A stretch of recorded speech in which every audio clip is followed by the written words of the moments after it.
proceso de trabajo sobre la zona del Guaviare, que se inicia en 2017, es un proceso que nosotros en el equipo tuvimos siempre como curiosidad. Nos imaginábamos que si en el altiplano había pintura, probablemente en esas áreas tendría que haber también arte rupestre entre pinturas y grabados. Trabajamos 30, 35, 40 años en el altiplano y ahora con el Fondo de Investigaciones Arqueológicas Nacionales del Banco de la República tenemos la ocasión y la oportunidad interesantísima de ir al sitio. Y la verdad, nunca nos imaginamos la sorpresa.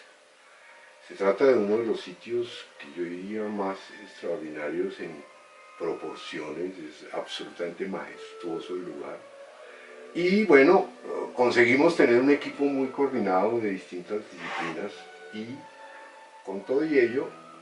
nos pusimos en la tarea de estudiar algo sobre lo que nunca habíamos pensado en términos de bibliografía. Y la sorpresa es que desde 1900, digamos los primeros 40, 50 años del siglo XX, hay algunas referencias de Gerbrandt, y allí los primeros datos, incluso encontramos en el Quad Branly unos materiales de fotografías en blanco y negro bien interesantes sobre el raudal. Eso era el sitio que normalmente se conocía, pero las fotos en general, si uno las mira, no dan la proporción de las desproporciones de la majestuosidad que tiene el sitio. Interesantísimo porque es un sitio que tiene 100 metros de pintura. Cuando uno ve las reseñas de las fotografías, lo primero que se le ofrece es que si acaso son 12 metros. Bueno, pues de esta manera, Gerbrandt es la primera referencia, luego Bichler y Pinto hacen un trabajo publicado en una pequeña revista que también no hace justicia del sitio. Y pasan los años y solo muy recientemente Álvaro Botiva, que probablemente es comisionado por el ICANN, hace un trabajo sobre el sitio, sobre el lugar, y hace uno de los trabajos más rigurosos que hay sobre el raudal del Guayabero. Creo que incluso intentan hacer un estudio de pigmentos, sacan muestras que entre otras queremos mirar. Después viene un trabajo arqueológico muy importante del profesor Gonzalo Correal y, si no estoy mal, con la asesoría de Van der Hamen para la época, y terminan mostrando que allí hay un poblamiento muy antiguo, lo cual bien interesante. En los últimos años, Gaspar Morcote y ahora Aceituno, colaborador de un proceso de excavaciones que hicieron hasta hace algunos días, nos van a dar la sorpresa de cuáles son los poblamientos del sitio, porque nosotros no nos ocupamos de hacer excavaciones sistemáticas, sino de la documentación rigurosa y sistemática del arte rupestre.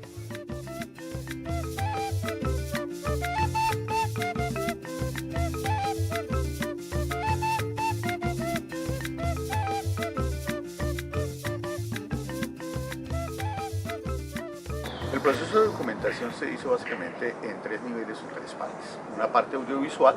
una parte que correspondió a 360, fotografía de 360, y una tercera parte que implicó la documentación de cada uno de los murales en sus más mínimos detalles, con fotografías de alta definición para después hacer ensambles y poder tener unas megafotos de alta calidad. En el primer caso, en lo audiovisual, se generaron tanto imágenes de dron que permitieron reconstruir toda el área y todos los contextos, tanto naturales, geológicos y ecológicos del área, y por supuesto de esa manera se logra entender un poco cómo es el paisaje del área, cómo son los movimientos y cuáles son las posibles entradas o salidas a los sitios donde está el arte rupestre, tanto de Nuevo Tolima como de Cerro Pinturas como de El Raudal.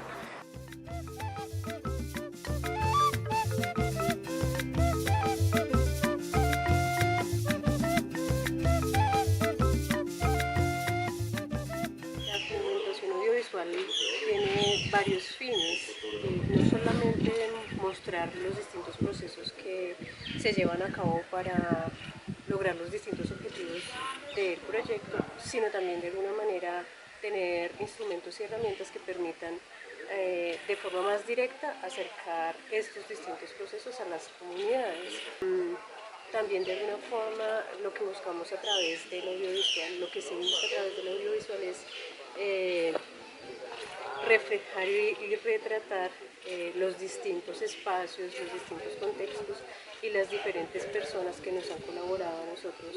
en la realización del proyecto. Consideramos que los aportes que hacen las personas y la comunidad para desarrollar estas actividades son definitivos también, porque nos brindan la información no solo para llegar a los lugares, sino de cuál ha sido el tránsito en la historia que han tenido los lugares para llegar a la apropiación o no de estos distintos espacios. Es relevante reconocer estos aportes porque nos ayudan a reconstruir los espacios, los contextos y las historias, y porque de alguna manera también es darle voz a las personas que habitan en los lugares y que han de muchas formas empezado a hacer la recuperación de los espacios y de los lugares, posibilitando que entre las muchas personas que vienen acá nosotros también podamos acceder a ellos de una manera un poco más fácil y permite la conservación del patrimonio que nosotros estamos realizando, con el cual nosotros estamos realizando este proyecto. Estos elementos de audiovisual estuvieron acompañados con entrevistas a la población del sitio, como también entrevistas a los investigadores y a los equipos distintos de investigación que estaban documentando tanto lo geológico como lo medioambiental, lo biológico y el arte rupestre.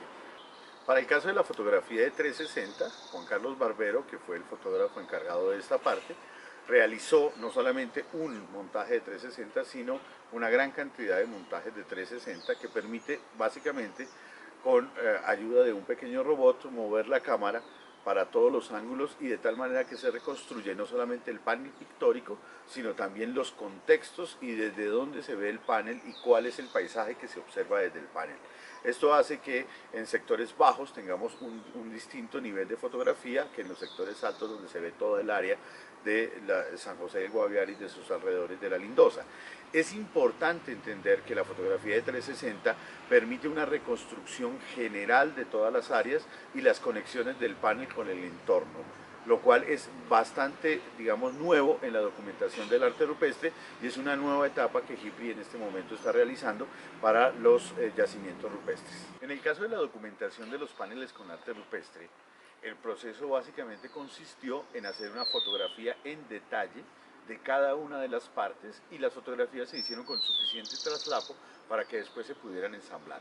Estamos hablando de paneles muy grandes a los que nos enfrentábamos por primera vez, del tamaño de 100 metros por 12 o 15 de alto, de tal manera que toda la fotografía inicialmente se hizo con trípode de modo profesional en la más alta resolución de las cámaras que se llevaban.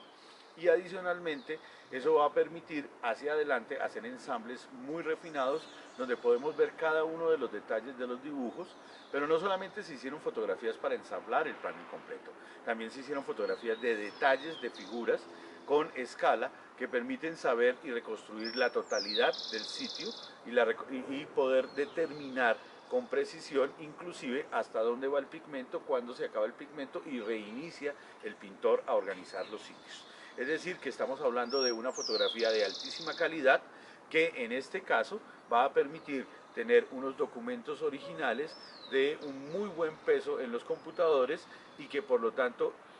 permitirá que hacia futuro no necesitemos hacer demasiadas visitas al sitio para completar la documentación del año.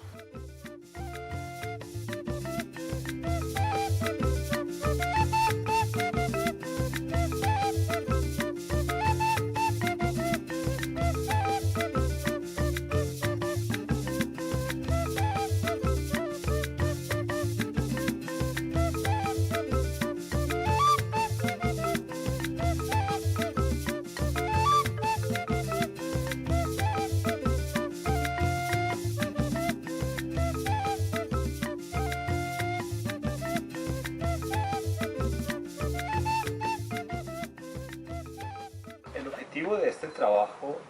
es evaluar el grado de conservación y alteración de los conjuntos pictóricos en dos sitios, en la Serranía de la Lindosa, uno, y el otro en el Raudal del Guayabero. Lo que se hizo básicamente es un recorrido en los conjuntos pictóricos, haciendo una evaluación macroscópica de lo que ya mencioné, de las alteraciones o factores de conservación. Pues apenas estoy tomando la primera muestra, pero no sé qué tan fácil sea porque hay unos líquenes que están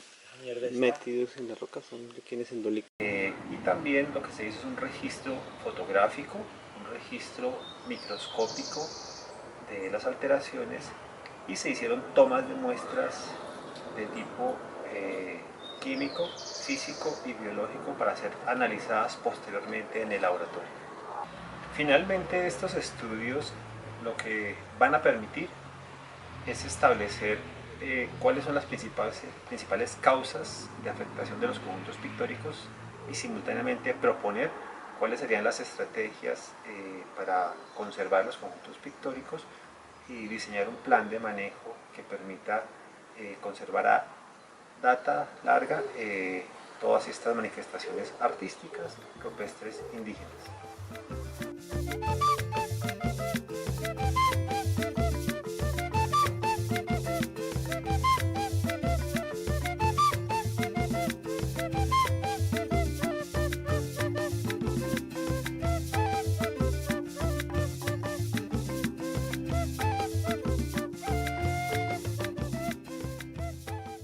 Los procesos de documentación en general varían según los yacimientos. Y el caso más extremo es precisamente el de la Lindosa. Nunca el equipo que venía trabajando desde el año 70 pudo imaginar que existieran lugares tan absolutamente monstruosos. Es decir, las referencias que tenemos sobre el arte rupestre de la Lindosa correspondían fundamentalmente al raudal, y a pesar de que nos decían que había una pared de 100 metros en el informe de Álvaro Botiva, pues no sabíamos con precisión cuáles eran las condiciones y características. Así que cuando llegamos todos los que estábamos organizados para hacer el equipo de documentación, pues nos sorprendió que no era nada fácil y que a pesar de que podíamos llegar temprano, podíamos gastarnos el día completo en solo documentar una sola estructura. Y documentar 100 metros por 20 supone que los trípodes tenían que estar en ciertas posiciones,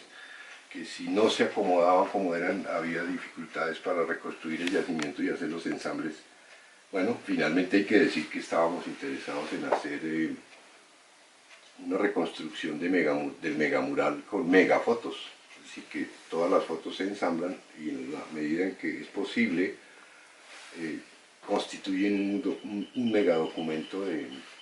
sé, 2 gigas, posiblemente para algunos casos. Ese tipo de fotografía nos permite no solo tener un tamaño casi a veces de 2, 6 metros de anchos por 2 metros de alto, de tal manera que tenemos la posibilidad de observar dentro del todas las características de técnica y de conservación. Uno de los temas fundamentales, y esto es lo básico dentro del proceso de documentación, es que nadie se llame a engaño de que podemos escoger una de las figuras que está dentro del mural para hacer con ella una teoría, porque habría que tener en cuenta la totalidad del mural. Cuando ya tienes reconstruido el mural, el público académico y el público en general va a ver la majestuosidad del lugar y cada una de las figuras incrustada dentro de una composición de 50, 60, 70 metros. Y no puede simplemente extraerla y hacer una teoría sobre esa supuesta imagen que representa, pues porque solo representa un fragmento del mural. En ese sentido, el proceso de documentación llama la atención sobre los procesos de interpretación que se darán a futuro. No podrán hacerse si no se tiene en cuenta el mural en su totalidad.